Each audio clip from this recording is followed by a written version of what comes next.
And this is how the Lord preserved the Vedas from one manvantara to another. So if he's going to make an arrangement like that, even when all the earthly planets are devastated, don't you think he's going to make some arrangement to save his Vedic culture and his devotees during this tiny, small devastation between two chakras of a yuga?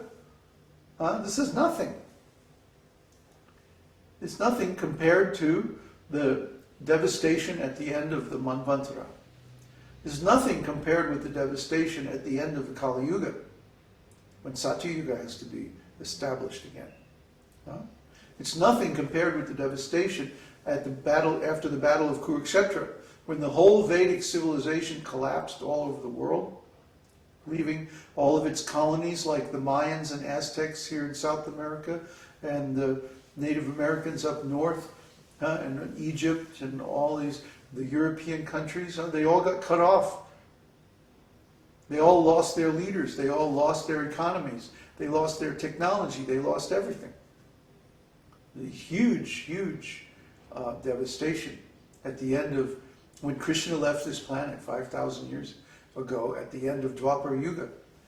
So this devastation that we're facing is actually a very small one by comparison with other devastations that have taken place. Yet through all those devastations, the Vedic culture has always emerged unscathed. So if we carry this culture into the next part of this yuga, don't you think that Krishna is going to protect us? So right now, his protecting us is in the form of inspiring us with intelligence, how to analyze, how to fund our project. We're just a couple of weeks away from having a software tool that can literally raise any amount of money that you could imagine. We're going to have to, in fact, we're going to have to throttle it. We're going to have to hold it back so that it doesn't attract too much attention.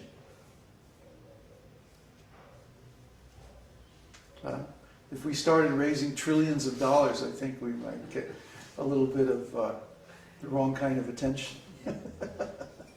So we're going to have to hold it back. I'm not boasting. I'm just telling you what we're doing, okay? Krishna, if he wants, Prabhupada said this on more than one occasion, if Krishna wants, he can give us the whole world. Try to understand. This is Krishna's world. This is Krishna's planet. All the people are Krishna's people. All the funds and all the properties and all the resources are all Krishna's. If Krishna wants, he can give everyone their share. And if Krishna doesn't want, then nobody will have anything. Try to understand. One time Prabhupada said, if I had 5 men of the quality of Yudhishthira, I could take over this planet in 18 days.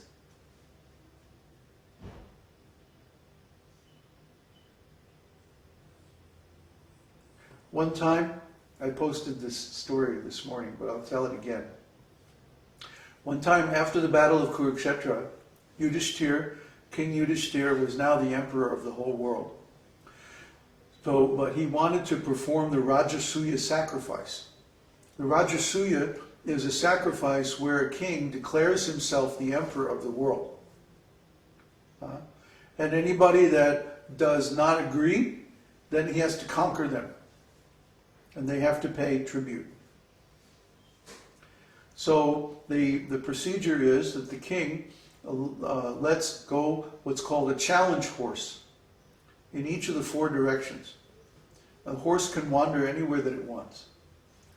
And if it wanders into another king's territory, the king has to pay the tribute to the emperor. If not, he can capture the challenge horse. And then there's a battle. And whoever wins the battle, then they get that control of that kingdom. See, these guys are playing for keeps. They're not fooling around. So they released these 4 challenge horses, and Yudhishthira's 4 brothers went along with the challenge horses with their armies in all 4 directions. And they conquered all the territories. Anybody that gave any resistance, they just smashed them.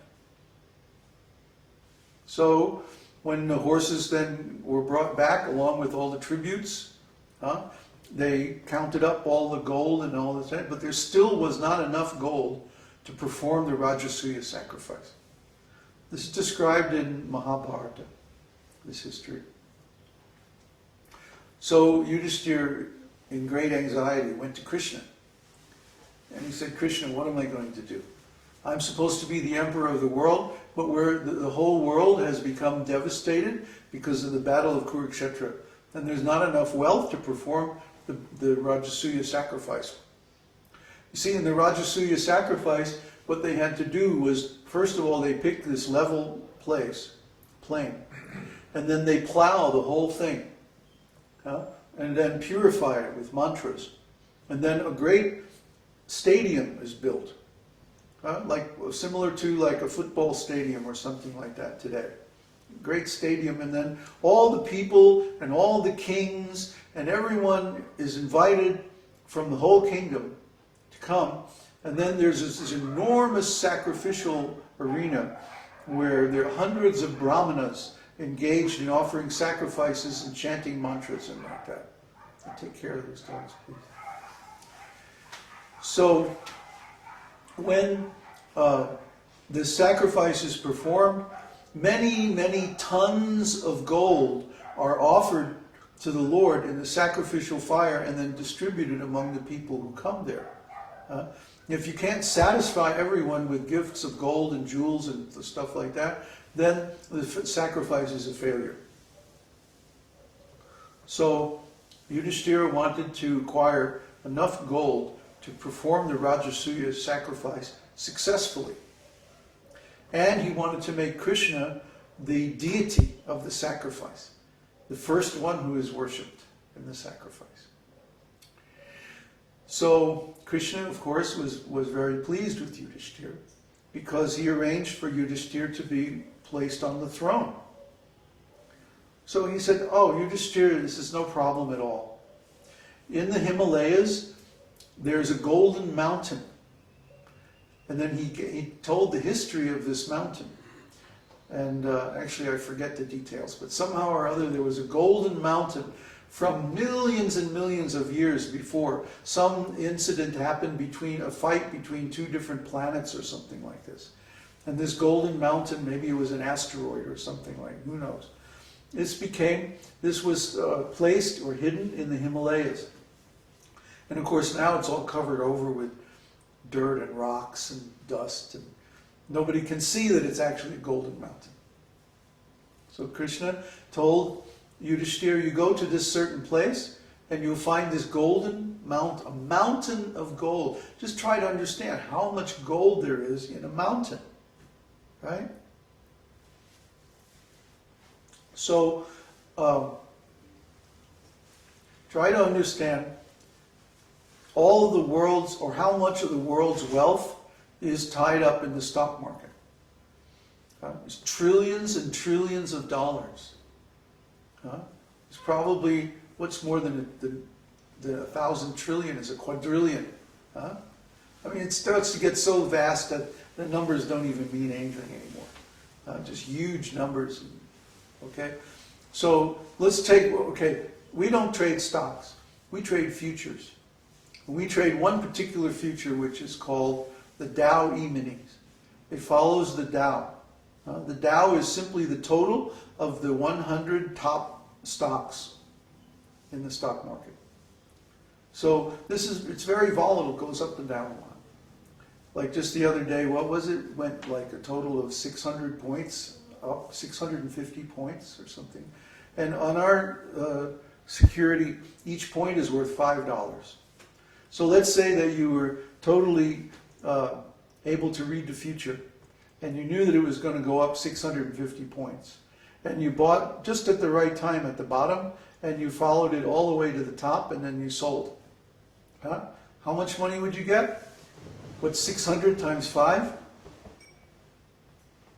$3,000 per contract. $3,000. Okay? $3,000 per contract for a whole day of activity. No? But now consider this. In every hour there are 61-minute bars. And let's say it's a quiet day and each bar has 10 points of movement. And let's say that, okay, so in 1 hour, 60 bars, 10 points, how many points is that? Think now. Don't strain yourselves. 60 times 10? 600. 600 points. Times $5? $3,000. In other words,